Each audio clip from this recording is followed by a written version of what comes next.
राक्षसी सांगाते सेवेची चळचळ कापते गवताना टोप्यात मारवते दुर्धर शक्ती अरे राजा रावणा अशा प्रकारचा जो हनुमान जी आहे सांगितलं राक्षस नाही राक्षसनी सांगत होत्या कारण राक्षसात मारले होते सारे त्यावेळेस कुणीच नव्हतं आणि त्यावेळेस त्या राक्षसीने सांगितलं की तू असे असंख्य जे तुझे पराक्रमी तुझ्या जवळचे विश्वासू जे वीर आहे त्यांनी पाठव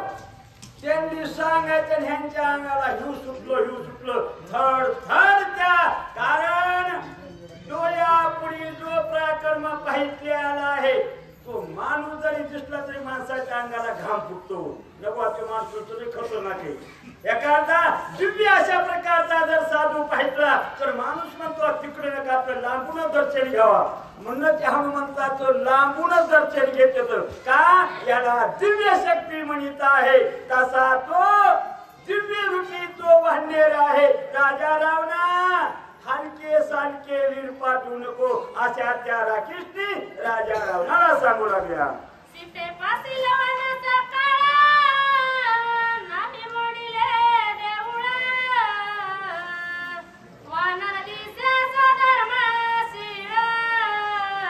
त्यावेळी कबळ राक्षसनी सांगितलं तू राक्षस अधर्मी नाही नाही तर शक्ती होती तो बाबा महाराजच्या मुखातून ऐकली होतो आणि ह्या गावाला मोठा पूर आला या कळसावून पाणी गेलं म्हणले पाणी गेलं गावातल्या बऱ्याच शेतकऱ्याचे आतोनात नुकसान झाले आले आहे आणि हनुमंताच्या मंदिरातला दिवा इजला नाही दिवा पहा याला दैवी शक्ती म्हणावं लागत असती तर अशा प्रकारचं दैवी शक्ती आहे गावात जर पट्टी करून एखादा कार्यक्रम करायचा असला तर लोक म्हणते कुठं कुठं करायचा इथं आम्ही पंक्तीला लागलो तर आम्हाला 3 महिन्याला 15 तारीख म्हणजे जागाच रिकामी नाही काय करावा कारण या ठिकाणी दिव्य शक्ती आहे थोडा जरी या ठिकाणी दिला ना तरी तुम्हाला आमाप अशा प्रकारचं साधन होत आहे कुणी सांगितलंय कुणाला पंक्ती घ्या म्हणून कुणाकडे पावती बुक गेले कोण्या गावाला आमच्या गावात आज शनिवाराला पंगत नाही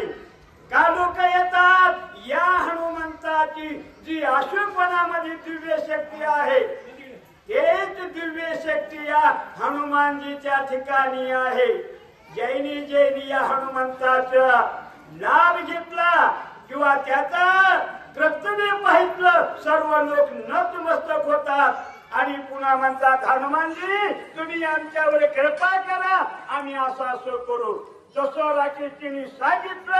सांगितल्यावर राजा रावणाच्या सुद्धा मनात पुढे काय विचार आले नाही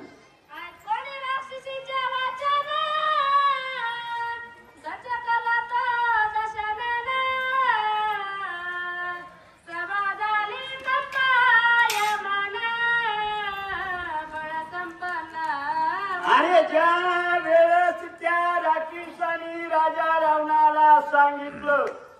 काही माणसं भेट नसत पण न भेल्यासारखा आव्हानिक असत राजा रावण दचकाला घाबरला आणि बाकीची जेवढी सभा ना त्यांनी तर काय थर थर थर शिव वाजवू लागले आले आहे